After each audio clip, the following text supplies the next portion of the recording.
Welcome back to my channel. This is your Hope Coach, Destiny Sprague with SacredCareServices.com.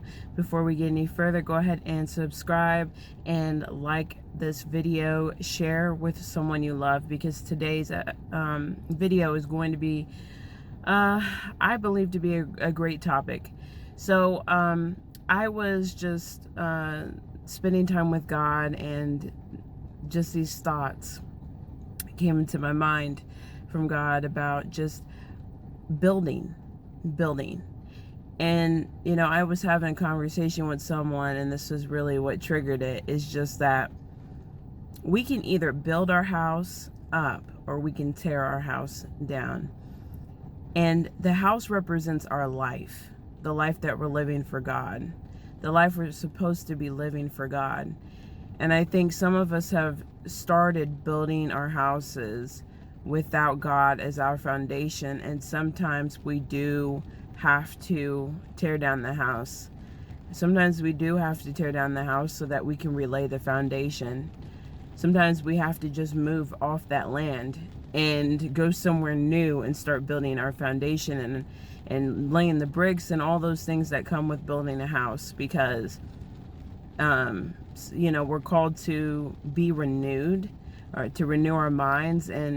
And so when you've been walking in a worldly lifestyle for so long, there's so many different steps that you take to renew your life, to die to self and start living a new life. And that comes with, surrendering your life, through baptism and, starting to have that relationship with God and meeting with Him daily. But what I'm wanting to say is that there is a time to build and there's a time to tear. But as being children of God, if we're starting out like that, where we've already been in that season where we moved somewhere different and started building our house, or or we tore it down and started to rebuild with God as our foundation. If you're in that season where you're building your house as God is your foundation, you have to be careful about who's helping you build your house, because there will come people who are claiming to be God's children, and they may not have the best intentions. They may not have the best motives for you. So it's good to just love people no matter where they're at in life, whether they reject you or not. But we just have to be careful about who we allow to build with us.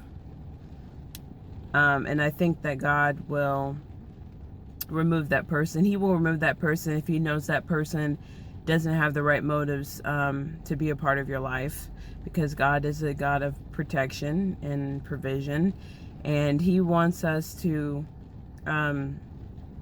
He wants all good things for us.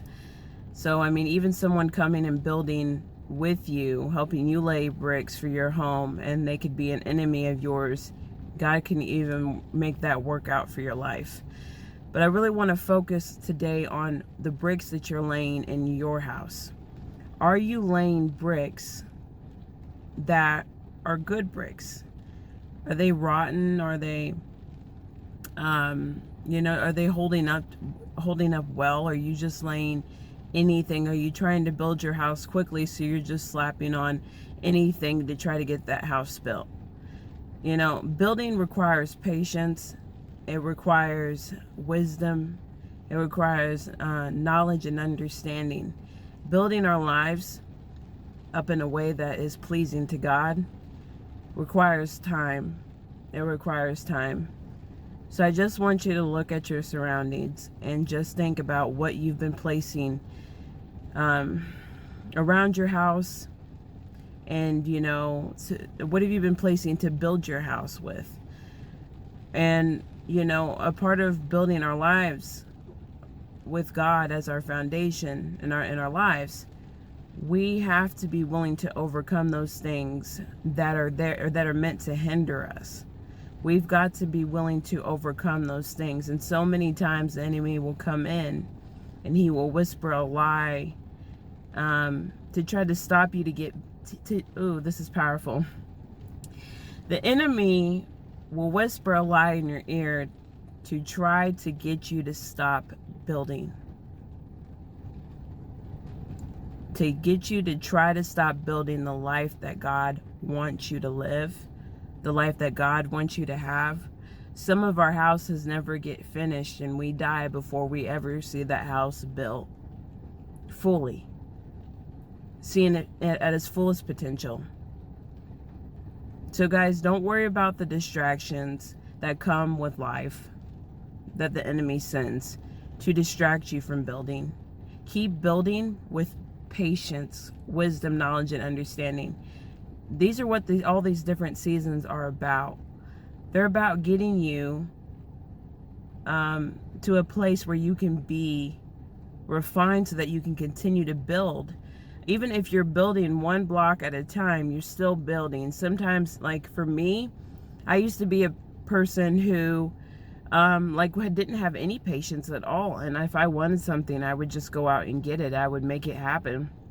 And I can tell you, trading in that lifestyle for the lifestyle I have now with God, it requires so much patience. I can't just go out and do whatever it is that I want to do. I have to wait on his perfect timing because I can't get ahead of God. And I think some of us try to get ahead of God. I think some of us believe the lies that the enemy, whispers in our ear. There's so much division within the body of Messiah. And it's because a lot of people are believing the lies that come in. And then it stops us from being able to build, because we do need support in our building, but we have to be wise about who we allow to support us, who we allow to help us build. Because like I said, some people will tear you down. But if you have the right heart posture in what you're doing, God will protect you. So it's just about, again, having that relationship and listening to God. He will send those who need to be sent to help you, and he will remove those who need to be removed. Not everybody is going to be able to help you build the life that you were created to live. And it's sad, but it's really vice versa. There's some people who are like, I've seen times where there's people who really honestly love other people, and the people will think that they're being attacked and that they're not loved and that that there's hatred towards that person, and there may not be any hatred at all. That's called the spirit of rejection. And it lies and it lies, and there's so much division. And I've seen so much division within the body of Messiah because of rejection. Because people choose to believe something, a lie that isn't real, that you're not cared about, that you don't matter. And so when we stop living a life where we care about what people think and we just care about what Yah thinks, things change. But I hope this inspires you guys to keep building with patience, recognize, reflect, meditate. Don't just move fast in trying to build your house. This is going to take some time. Trust the process that God has you in. He has you in the season right now for a reason, to help you build. So every time you go through something difficult, just think about it as like you're in a season of building your house, and you're going through that beautiful process where you just get to see everything be built. And when it's done, you're going to be so grateful that you went through that process. You're going to see how much of a shift your life took for the better, right? He's got a future for us, one full of hope, promises. But in order to get there, we've got to build. We've got to be refined. We've got to go through these seasons, and we just have to trust it, guys. So until next time, remain putting your hope in God, and have a blessed day.